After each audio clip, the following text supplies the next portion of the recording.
सर्वप्रथम काल सोलापूर जिल्हा परिषदच्या अध्यक्षांनी उपाध्यक्ष पदाच्या निवडी पार पडल्या. अध्यक्षांनी उपाध्यक्षांना मी मनापासून शुभेच्छा देतो.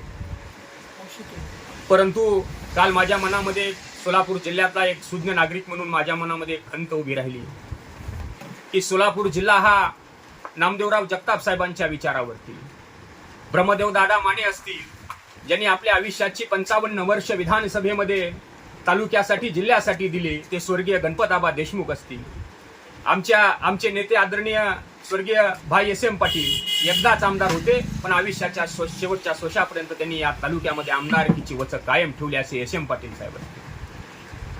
आणि त्याच्याही पुढे जाऊन मला सांगायचंय की सोलापूर जिल्हा आणि संबंध आशिया खंडामध्ये ज्यांनी सहकाराची ओळख करून दिली ते सहकार महर्षी शंकरराव मोहिते पाटील साहेब यांचा पुनर्कृती पुतळा जिल्हा परिषदच्या आवारामध्ये आहे.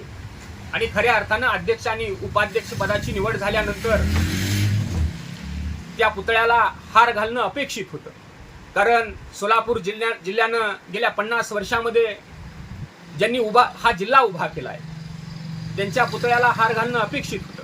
आणि काल भारतीय जनता पार्टीच्या स्टेजवरती अध्यक्ष आणि उपाध्यक्ष पदाच्या वेळेला जे स्टेजवरती मंडळी होती त्यातली 80 ते 85% मंडळी ही शिवरत्नाच्या सावलीमध्ये मोठी झाली आहेत.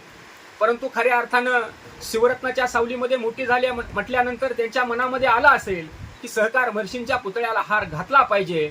परंतु आज सोलापूर जिल्ह्यामध्ये परजिल्ह्यातल्या नेतृत्वाचा एवढा पगडा निर्माण झालाय की त्या पगड्याच्या पुढे त्यांचा मनाचा सुद्धा नाईलाज झाला. आणि खऱ्या अर्थानंतर जरी त्यांच्या मनाचा नाईलाज झाला असला तर या सोलापूर जिल्ह्यातला सर्वसामान्य माणूस हा पुढच्या काळामध्ये सहकार महर्षींच्या विचारावर आणि विजयदादांच्या संयमावरती पुन्हा उभा राहील. कारण मोहिते पाटील परिवारानं गेल्या 50-60 वर्षामध्ये या जिल्ह्यातल्या सर्वसामान्य जाती धर्माच्या लोकांना आपल्या मायेच्या छातामध्ये सामावून घेण्याचं सामर्थ्य मोहिते पाटील परिवाराकडे आहे.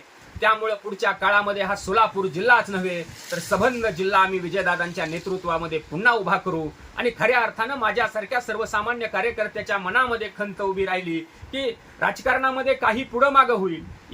आज झाडाची सावली दुपारी इकडे असती तर संध्याकाळी इकडे असती, राजकारणामध्ये काही घडल, पण खऱ्या अर्थानं सहकार महर्षींच्या पुतळ्याला काल एक फुलाचा हार घालायला पाहिजे होता. जी मंडळी सहकार महर्षींच्या पुतळ्याला जर फुलाचा हार घालू शकत नसतील तर ते तालुक्याचा आणि जिल्ह्याचा विकास काय करणार, हा मात्र मोठा सवाल माझ्यासारख्या कार्यकर्त्याच्या आणि मतदाराच्या मनामध्ये उपस्थित होतो आहे. धन्यवाद.